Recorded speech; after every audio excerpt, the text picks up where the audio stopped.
छोटी लड़की अपनी माँ को गुंडों द्वारा परेशान होते देख रही थी। दुख और गुस्से में उसने अपने पापा की फोटो फ्रेम तोड़ दी और रोते रोते उस नंबर पर फोन मिला दिया जो उसके पापा ने फोटो के पीछे लिखकर छोड़ा था। फोन उठते ही उधर बैठे तीनों लंबे चौड़े आदमी चौंक गए और तुरंत वहां जाने की तैयारी करने लगे। दरअसल ये तीनों बहुत बड़े और अमीर लोग थे जिनकी संपत्ति अरबों में थी। वे हर 3 साल में एक बार जरूर मिलते थे। सालों पहले अगर उनके एक बहादुर दोस्त ने युद्ध के मैदान में अपने हाथों से फटने वाला ग्रेनेड न पकड़ा होता तो आज वे सब जिंदा नहीं होते। आज वे सब बड़े और ताकतवर आदमी बन चुके थे, लेकिन उनका जीवन बचाने वाला दोस्त अब तक मिलने नहीं आया था। तीनों को थोड़ी चिंता होने लगी क्योंकि वह आदमी कभी देर नहीं करता था, लेकिन उन्हें नहीं पता था कि इस समय वही बहादुर आदमी अस्पताल के आईसीयू में जिंदगी और मौत से लड़ रहा था। उसकी पत्नी महंगे इलाज के पैसे जुटाने के लिए पूरी तरह टूट चुकी थी। उनकी छोटी बेटी चुपके प्लास्टिक की बोतलें उठाकर बेचने लगी थी ताकि घर के लिए थोड़ा पैसा मिल सके। जब उसने अपनी माँ को छोटे छोटे नोटों का एक गट्ठर दिया तो माँ का दिल टूट गया। एक पल के लिए उसे लगा कि शायद बेटी ने कहीं से पैसे चुरा लिए हैं, लेकिन बेटी रोते हुए बोली,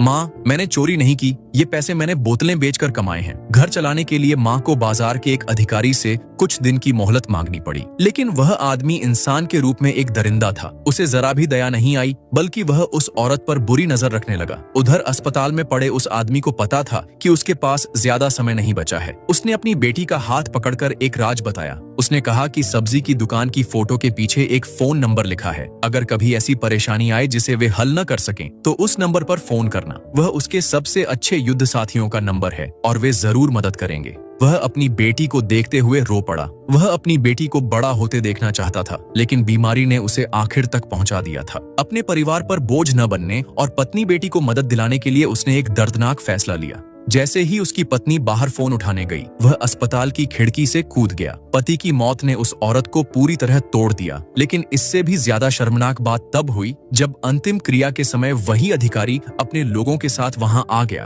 और उसे ताने देने लगा। गुस्से में उसने उस आदमी की फोटो भी तोड़ दी। यह देखकर पड़ोसी भड़क उठे और उसे वहां से भगा दिया। पड़ोसियों की मदद से उस औरत ने फिर से अपनी सब्जी की दुकान शुरू की और उसका नाम अपने पति की याद में रख दिया। लेकिन यह बात उस अधिकारी को बिल्कुल पसंद नहीं आई। कुछ दिनों बाद वह गुंडों के साथ आया और दुकान में तोड़फोड़ करने लगा। वह अपने अधिकार का गलत इस्तेमाल करके उन्हें बार बार परेशान करने लगा। माँ अपनी दुकान बचाने की कोशिश करती रही, लेकिन उसे धक्का देकर जमीन पर गिरा दिया गया। यह देखकर छोटी बेटी को अपने पापा की बात याद आ गई। उसने कांपते हाथों से टूटी हुई फोटो के पीछे से वह पुराना नंबर निकाला और फोन मिला दिया। फोन उठते ही उधर बैठे आदमी को एक छोटी लड़की के रोने की आवाज सुनाई दी। पहले तो उसे लगा कि यह कोई मजाक है, लेकिन जब लड़की ने फोटो के पीछे लिखे नंबर का जिक्र किया और बताया कि उसके पापा ने पिछले महीने